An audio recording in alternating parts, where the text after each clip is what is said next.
This video is sponsored by eMoto shopping application. இந்த அப்ளிகேஷனில் உங்கள் வீட்டுக்கு தேவையான கிராசரிஸ் ஐட்டம்ஸ் உங்களால் ரொம்பவே கம்மியான விலையில் வாங்க முடியும். அதுலேயும் ஒரு சில ப்ராடக்டை 50% ஆஃபரில் உங்களால் வாங்க முடியும். ஸோ நீங்கள் இந்த அப்ளிகேஷனை யூஸ் பண்ணி ப்ளே ஸ்டோரில் சிம்பிளாக eMoto அப்ளிகேஷனில் உங்கள் வீட்டுக்கு தேவையான கிராசரிஸ் ஐட்டம்ஸை நீங்கள் வாங்கிக்கலாம். வெல்கம் கிட் அதுவும் நல்லா தான் இருக்குது, நீங்கள் வாங்கி பாருங்கள். Thank you friend. முருகேசன் ஒருத்தர், சுருக்கமாக சொல்லிடுறேன். முருகேசன் ஒருத்தர் பேங்க்கில் கிளர்க்காக இருக்கிறார். திடீர்னு ஒரு நாள் பார்க்குறாரு, ஒரு வயதானவர் பென்ஷன் வாங்குற சலான் எடுத்துக்கிட்டு இவர் முன்னாடி வந்து, தம்பி இந்தாங்க அப்படின்னு நீட்டுறார். பார்த்த உடனே இவருக்கு பக்குன்னு இருக்குது.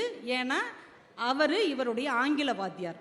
7ஆம் வகுப்பு படிக்கும் போது இங்கிலீஷ் சொல்லி கொடுத்தவர். இப்போ முடி நரைச்சா கூட நம்ம வாத்தியாரை நமக்கு ஞாபகம் இருக்கும், வாத்தியாருக்கு தான் நம்மளை ஞாபகம் இருக்காது. நமக்கு நம்ம டீச்சரை சாரை நல்ல ஞாபகம் இருக்கும். படக்குன்னு இவர் இருந்துச்சு, sir sir Shankar Narayanan sir தானே? ஆமாப்பா. நீங்கள் யார்? சார் நான் தான் சார் முருகேசன், உங்ககிட்ட 7ஆம் கிளாஸ் படித்தேன். அப்படியாப்பா, பேங்க்கில் வேலை பார்க்குறியா? சந்தோஷம்ப்பா. டீலாம் கொடுத்து பேசிக்கிட்டு இருப்பார். என்ன சார், ரிட்டையர்ட் ஆகிட்டேன்ப்பா, அதான் பென்ஷன் வாங்க வந்தேன். சரி சார் நான் கொடுத்துட்றேன்ட்டு ஒவ்வொரு மாதமும் அவர் வரும்போது இவர் டக்கு டக்குன்னு அவருக்கு கிளியர் பண்ணி கொடுப்பார். இப்படியே ஒரு 10 வருடம் போகிறது. சார் எழுதி கொடுக்குறாரு, இவர் அந்த சலானை மூவ் பண்ணுறாரு. சைன் மிஸ் மேட்ச் அப்படின்னு திரும்பி வருது. உடனே இவர் மேனேஜர்கிட்ட போய், சார் அவர் என்னுடைய ஆசிரியர் தான், வயசானவருங்கிறதுனால ஏதோ சைன் மிஸ் மேட்ச் ஆகுது, நான் வேணா அதுக்கு கடிதம் எழுதி தர்றேன், நீங்கள் வந்து தயவு செஞ்சு இதை ஓகே பண்ணணும். சரிப்பான்னு அவர் ஓகே பண்ணுறார். இதே மாதிரி ஒரு தடவை 2 தடவை 3 தடவை நடந்துருது. மேனேஜர் சொல்லிட்டார், இனிமேல் அந்த மாதிரி பண்ண முடியாதுப்பா, ஒவ்வொரு தடையும் சைன் மிஸ் மேட்ச் ஆனால் அதை அக்செப்ட் பண்ண முடியாது, நீ உங்கள் சார்கிட்ட சொல்லிடு. சார் பக்கத்தில் இவர் சொல்கிறதுக்காக போகிறாரு.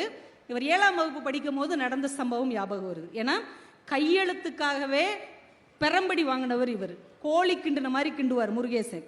அந்த வாத்தியார் முட்டியிலே அடிச்சிருக்கிறார். டே இப்படிலாம் எழுதுனா எவன்டா உனக்கு மார்க் போடுவான்?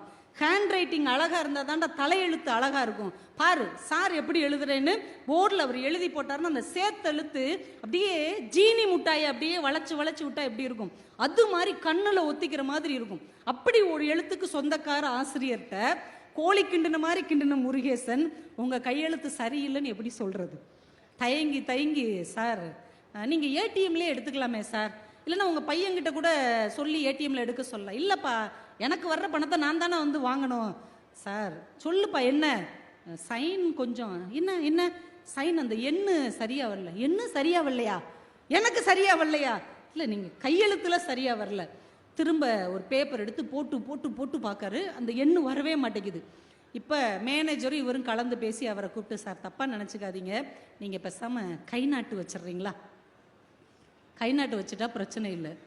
இப்போ நான் இங்கிலீஷ் வாத்தியாருப்பா, அப்பயுமே நான் பிஏ பிடி படித்து அசிஸ்டன்ட் ஹெட்மாஸ்டராக இருந்து ரிட்டையர்ட் ஆனவன்ப்பா, என்னைய போய் கை நாட்டு வைக்க சொல்கிறா? இல்லை சார் அது ஒன்றும் தப்பு இல்லை சார், உங்களுக்கு கை நடுங்குதில்ல. இல்லை நான் வேணா வீட்டுக்கு போய் 1 வாரம் நல்லா ப்ராக்டிஸ் பண்ணிவிட்டு அப்புறமேட்டி வரட்டுமா?